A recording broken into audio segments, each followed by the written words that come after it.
పరిచయం అవసరం లేని వ్యక్తి ఆయన. ఎక్కడ సమస్య ఉన్నా ధైర్యంగా ప్రశ్నించే వ్యక్తిత్వం ఆయనది.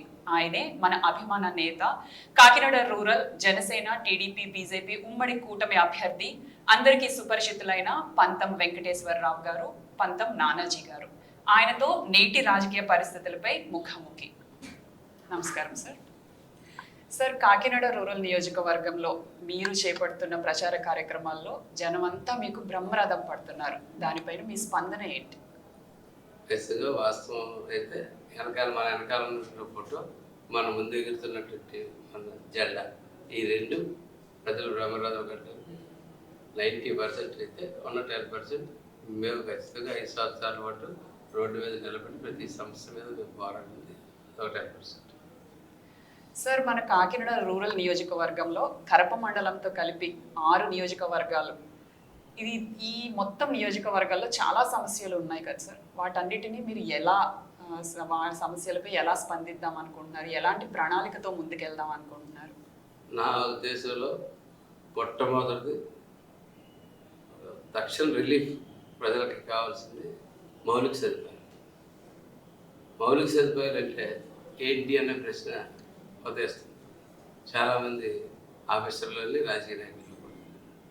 మౌలిక సదుపాయాలు అంటే ఏంటన్నది ముందు ప్రతి రాజకీయ నాయకుడు, ప్రతి ఆఫీసర్ తెలుసుకోవాలి. అది పూర్వం అందరికీ తెలిసింది, అందరూ చేసేవారు. ఇది ఎప్పుడైతే 5 సంవత్సరాల నుంచి మిస్ అయ్యాయో, నా ఇంటికి వెళ్ళాలి రోడ్డు, నా ఇంట్లో ఉన్న మల్లు బయటికి వెళ్ళడానికి ఒక డ్రైన్, ఆ డ్రైన్కి బయట ఎక్కడో అవుట్లెట్ ఉండాలి. అవుట్లెట్ లేని డ్రైన్లు ఉన్నాయి కొన్ని చోట్ల, కానీ దానికి అవుట్లెట్ ఉండదు. ఈ చివరిన పక్కింటి దగ్గర వదిలేసి ఉంటుంది. అదంతా ఇదంతా బురద, దోమ ఎంత దోమ ఉంటుందంటే అంత దోమ కొడితే 30,000, 40,000, 50,000 వైద్యం చేసుకున్న వాళ్ళు ఎంతోమంది. నాకు ఈ 3 నెలల 4 నెలల పర్యటన ఆపరేషన్ తర్వాత నేను చేసిన పర్యటనలో ప్రతి చోట దోమ కొడితే అంత జబ్బు కట్టేవాళ్ళు కూడా కనపడ్డారు. మంచినీరు నువ్వు తాగుతున్నది బతకడానికి మంచినీరు తాగుతుంటే ఏ రోగాలు రాకుండా ఉండడానికి మంచి నీరు, దాని పేరే మంచి నీరు తాగింది. ఆ మంచి నీరు ఇవ్వలేకపోతుంది ఈ ప్రభుత్వం. ఆ నీరు తాగి అనేక రోగాలు తెచ్చుకునే పరిస్థితి అలా ప్రజలకు ఉంది. అది ఆ సౌకర్యం కలగజేస్తాను, డ్రైన్స్ సౌకర్యం కలగజేస్తాను, రోడ్డు సౌకర్యం కలగజేస్తాను. అట్లాగే విద్య, వైద్యం. నువ్వు ఎయిడెడ్ స్కూల్స్ తీసేసి ఏదో అమ్మఒడి అనేదో, అది కూడా ఎవరికి వేస్తారు? ఒక ఇంట్లో 3 పిల్లలు ఉంటే ఒక పిల్లడికి వేస్తుంటే, ఒక పిల్లడు చదివించి 2 పిల్లలు పనులు పంపమన్నా, అలాగే నిరక్షరాస్యులుగా ఉండిపోమన్నా దాని అర్థం.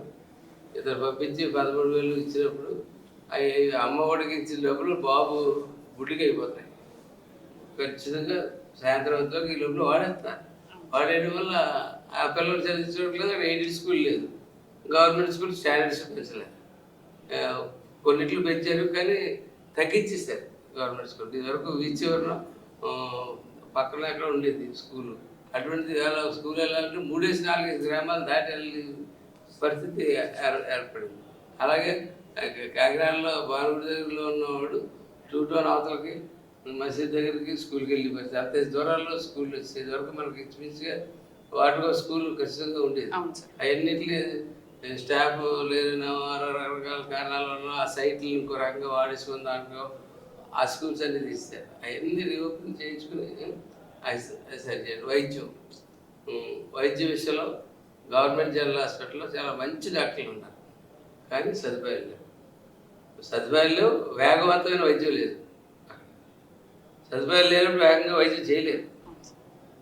చూసారు సుధాకర్ మాస్క్ లేదని చెప్పి సుధాకర్ ఎలా అయిపోయి అలా జీవితాలు కూడా పోతుంటుంటాయి. అట్లాగా నేను ఒక బృందాన్ని ఏర్పాటు చేసి తెలుసుకున్నాను. జనరల్ హాస్పిటల్లో జాయిన్ అయిన దగ్గర నుంచి డిశ్చార్జ్ అయ్యేదాకా మా వాళ్ళు పేషెంట్ కన్నా పేషెంట్ అటెండెంట్ ఎంత బాధపడతారో మీకు ఎవరికైనా తెలుసా?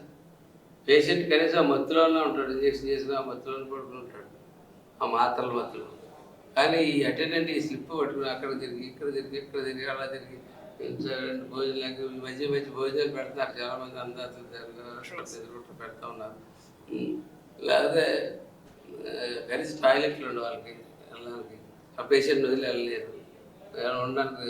ఇటువంటి అన్నీ కొంచెం అధ్యయనం చేసి డాక్టర్లను రిక్వెస్ట్ చేసి, అలాగే స్టాఫ్ని రిక్వెస్ట్ చేసి వీళ్ళందరినీ కాన్స్టిట్యున్సీలో ఉన్న వాళ్ళు ఎవరైనా హాస్పిటల్లో జాయిన్ అయితే ఒక ప్రత్యేక బృందాన్ని పెట్టి ఖచ్చితంగా నేను ఎమ్మెల్యేగా ఉన్నంతకాలం ఆ బృందాన్ని.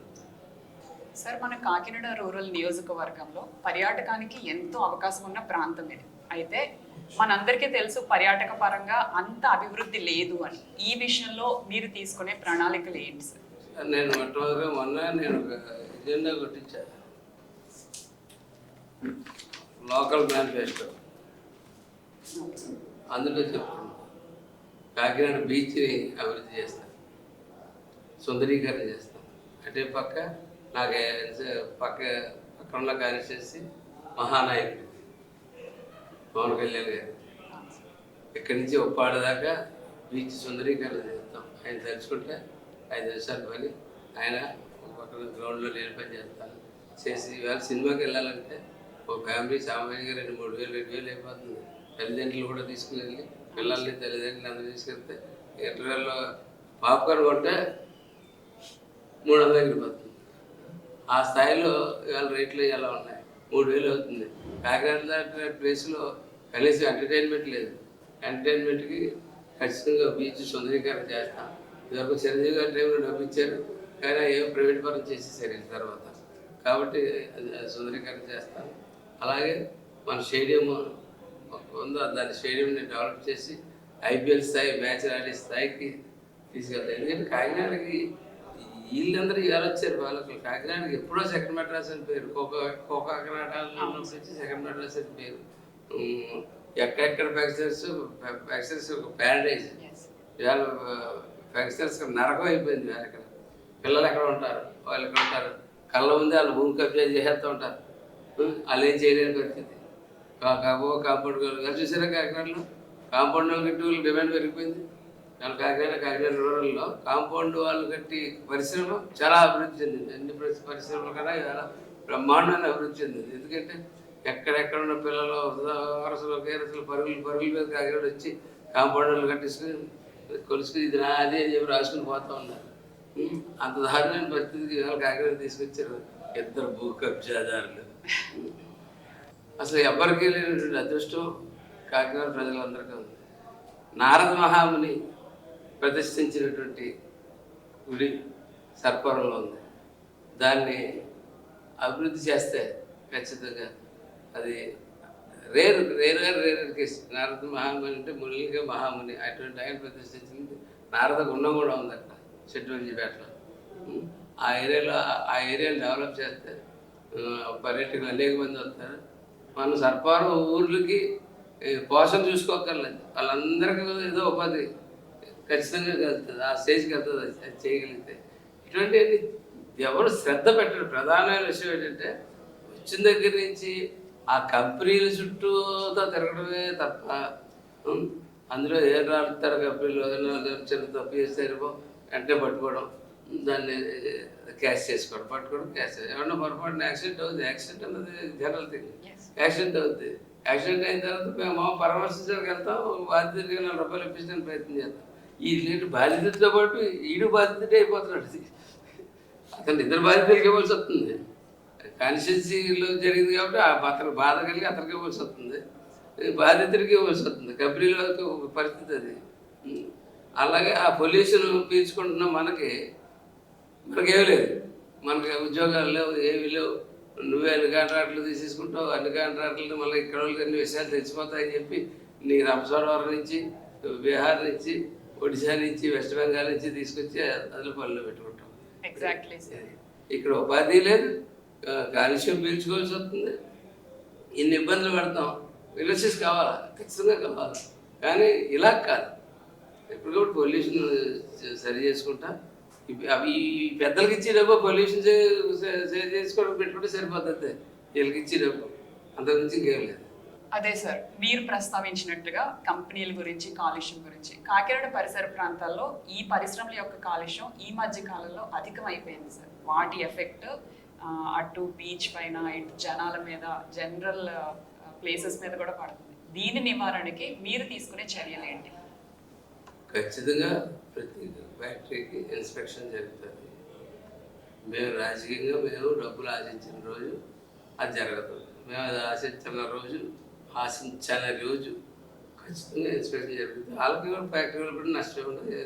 ఎవరికి డబ్బులు అక్కర్లేదు కూడా ఆ డబ్బులు దాని మీద పెడతారు. ఖచ్చితంగా చాలా బాగా ఒక వారం రోజులు ఇంటి లేవనుకోండి, ఎందుకు ఎంత ఎత్తుని నల్లగా అవును సార్, జిగురుగా ఉంటుంది. అదేటో లెటర్ ఇలాగా అట్లా ఉంటుంది.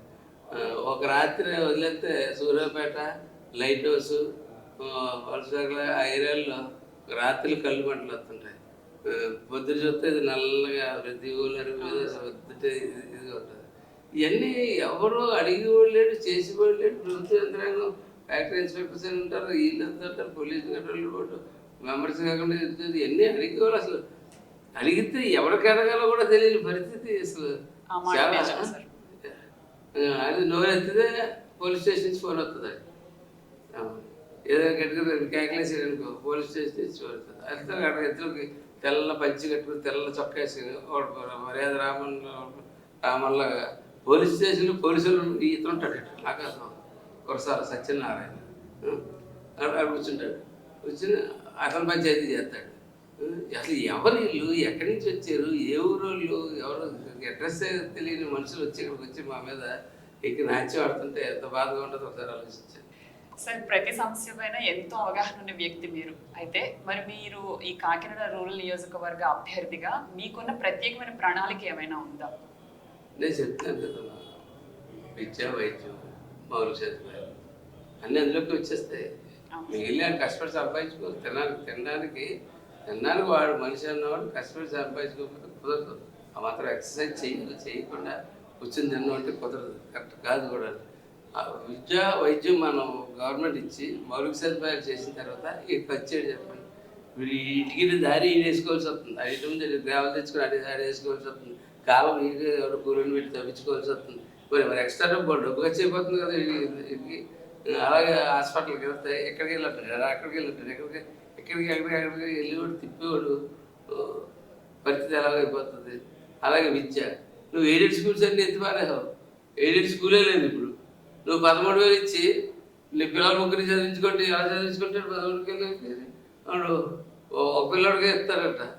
ఒక ఇంట్లో గొడవ పెట్టడం కాకపోతే రేపు పొద్దున అడుగుతారుగా. పిల్ల పెద్ద అయిన తర్వాత ఒక పిల్లలు 2 పిల్లలు పళ్ళు పంపించి ఒక పిల్లలు చదివితే మిగిలిన 2 పిల్లలు తల్లిని అడగరా రేపు పొద్దున నన్ను చదివించావు, నన్ను ఇలా చేసావని వయసు వచ్చాక అడుగుతారా? ఆ పరిస్థితి కలగజేస్తా ఉన్నాడు. పరిపాలన చేతకానున్నాడు. ఈవేళ రాజ్యం వెళ్తా ఉంటే ఎలా ఉంటుంది? పరిపాలించి కూడా రాజ్యం వెళ్ళినప్పుడు ఎలా ఉండేది? పరిపాలించబోయేవాడు త్వరలో ఎంత చక్కగా పరిపాలన చేస్తాడో అవన్నీ ఒకసారి ఆలోచించాలి ప్రతి ఒక్కరు. జైల్లో పొద్దునే కాలర్ అటెండెన్స్ తీసుకుని సెల్యూట్ కొట్టి అక్కడ వాళ్ళు చెప్పిన మొక్కలు లాంటి తప్పులు తుడిచి విశ్లేషణ చేసి సపరేట్గా ఏదో పాత సీఎం కొడుకు కదా అని చెప్పి జైల్లో చిన్న పెద్ద ఏదో ఫెసిలిటీస్ అలవాటు పడిపోయినవాడు. కానీ పూర్వం డోక్రా అనే గ్రూపు ఆడవాళ్ళు ఎలా బతకాలా, ఆడవాళ్ళు కాళ్ళ మీద నిలబడాలా అని, అలాగే వాళ్ళకి ఇల్లు ఉండాలని చెప్పి టిట్కో ఇల్లు కట్టించింది. ఒక అనుభవం ఉన్న వ్యక్తి రేపు పొద్దున పక్క నుండి, హృదయం ఉన్న వ్యక్తి పక్క నుండి సలహా ఇస్తూ ఉంటే పవన్ కళ్యాణ్ ఇస్తూ ఉన్నప్పుడు అతను పరిపాలిస్తే బాగుంటుందా, ఇతను పరిపాలిస్తే బాగుంటుందా, జైలు బుద్ధులతో చేస్తే బాగుంటుందా, ప్రజలకు సేవ చేసిన అనుభవంతో చేస్తే బాగుంటుందా అన్నది ప్రజలు ఆలోచించుకోవాలి, మనందరూ కూడా ఆలోచించుకోవాలి. ముఖ్యంగా మీడియా కూడా బాగా ఆలోచించుకోవాలి. సొంత భావంతో మీడియా కూడా తెలియజేయాలి. చివరిగా మన ప్రజలకు మీరు చెప్పాలనుకునేది ఏమైనా ఉందా సార్?